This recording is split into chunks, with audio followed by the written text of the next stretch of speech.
Students, कैसे हैं आप सब। आई होप कि आप सब अपने घर पे सेफ हैं और अच्छे हैं। आज हिंदी की क्लास में हम हिंदी व्याकरण का पार्ट 1 संबंध बोधक अव्यय स्टार्ट करेंगे। सबसे पहले हम पढ़ेंगे संबंध बोधक अव्यय की परिभाषा कि संबंध बोधक अव्यय जो होते हैं वो क्या होते हैं, किसे हम संबंध बोधक अव्यय कहते हैं। वे शब्द जो संज्ञा या सर्वनाम शब्दों का संबंध वाक्य के दूसरे शब्दों से प्रकट करते हैं उन्हें संबंध बोधक अव्यय कहा जाता है। यानी कि ऐसे शब्द जो संज्ञा हो या फिर सर्वनाम शब्द हो। कोई भी वाक्य है, अगर उस वाक्य में कोई संज्ञा शब्द है या कोई सर्वनाम शब्द आया है, उनका संबंध, उनका रिलेशन जो है वो वाक्य के दूसरे शब्दों के साथ प्रकट करते हैं। उनका संबंध वाक्य के जो बाकी बचे हुए शब्द हैं उनके साथ बताते हैं कि क्या संबंध है। उन शब्दों को हम संबंध बोधक अव्यय कहते हैं।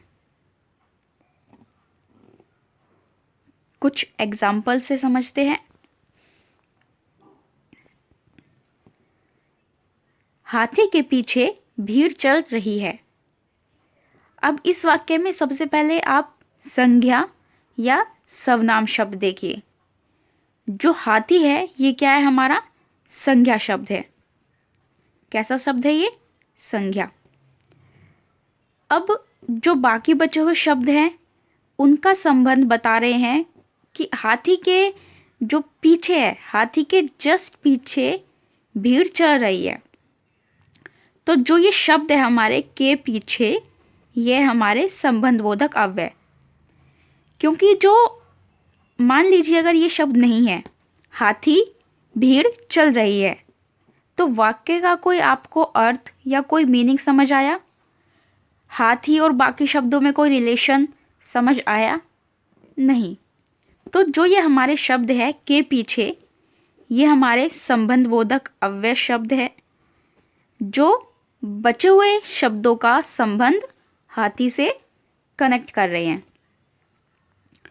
तो आपको समझ आया होगा कि संबंध बोधक अव्यय किसे कहते हैं, जिसमें संज्ञा या सर्वनाम शब्दों का संबंध किसी वाक्य के दूसरे शब्दों के साथ प्रकट करते हैं। उन शब्दों को हम संबंध बोधक अव्यय कहते हैं। कुछ और एग्जाम्पल जो है वो रीड करते हैं। मित्र के बिना मन नहीं लगता। मित्र संज्ञा शब्द है, के बिना संबंध बोधक, और ये बचे हुए शब्द जो के बिना जो ये शब्द है ये मित्र और इनके बीच में एक रिलेशन बना रहे हैं। नेक्स्ट, सूर्योदय से पहले वर्षा हुई थी। तो सूर्योदय से पहले वर्षा हुई थी, ये संज्ञा शब्द, ये संबंध बोधक, और ये बाकी शब्द जो सूर्योदय का संबंध बताएंगे बाकी शब्दों से। नेक्स्ट, गीतिका के पास सुंदर खिलौना है। अब गीतिका के पास जो है वो सुंदर खिलौना है। सुंदर खिलौना का शब्द संबंध किससे बताया, गीतिका से, और किन शब्दों ने बताया, के पास। क्लियर। नेक्स्ट है, तुम्हारे सिवाय मेरा कोई नहीं है। तुम्हारे सिवाय जो है हमारे संबंध बोधक शब्द है, मेरा कोई नहीं है। तो जो सिवाय है ये शब्द तुम्हारे और बाकी बचे हुए शब्दों के बीच में संबंध स्थापित कर रहा है, यानी कि संबंध बना रहा है। नेक्स्ट, नेहा की उपेक्षा वह कमजोर है। कोई और लड़की है जो नेहा की अपेक्षा कमजोर है। कमजोर मीन्स वीक है।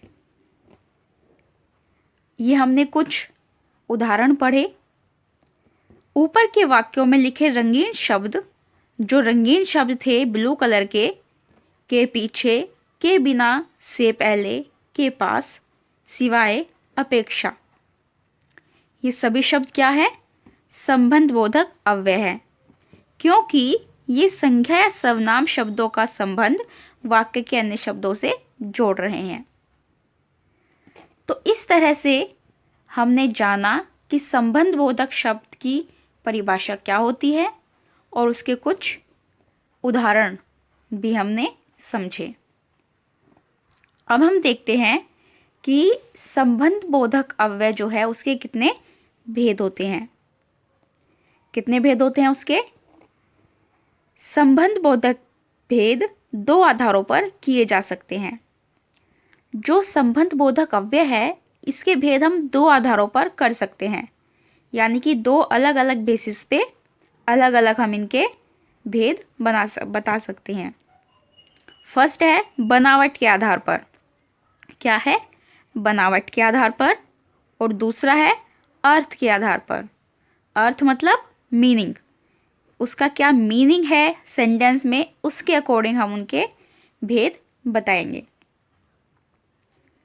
तो जो फर्स्ट बेस है, पहला आधार है, वो है बनावट के आधार पर संबंध बोधक दो प्रकार के होते हैं।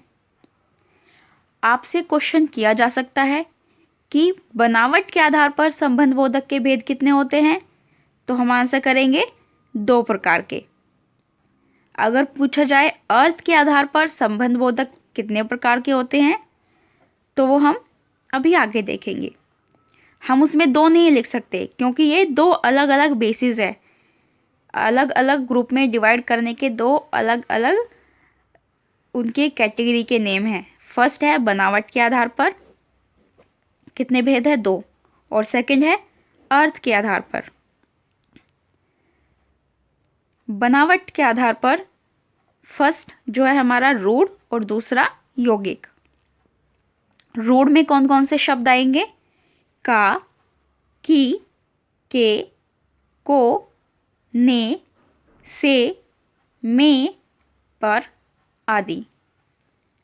जो ये शब्द हैं, ये शब्द जब भी आएंगे तो वो बनावट के आधार पर होंगे और वो रूढ़ शब्द कहलाएंगे। नेक्स्ट है यौगिक। यौगिक में जो शब्द है वो है के पीछे, के आगे, के बिना, के कारण। ये जो शब्द हैं और इस प्रकार से कुछ और भी, ये शब्द यौगिक शब्द कहलाएंगे। जैसे कि अभी हमने कुछ एग्जाम्पल किए थे, तो इसमें बताइए, जैसे है से पहले, के बिना, के पीछे। तो जो ये तीन एग्जाम्पल हैं ये है हमारे यौगिक के। यौगिक में आया है ना, के पीछे, के आगे, के बिना। डन।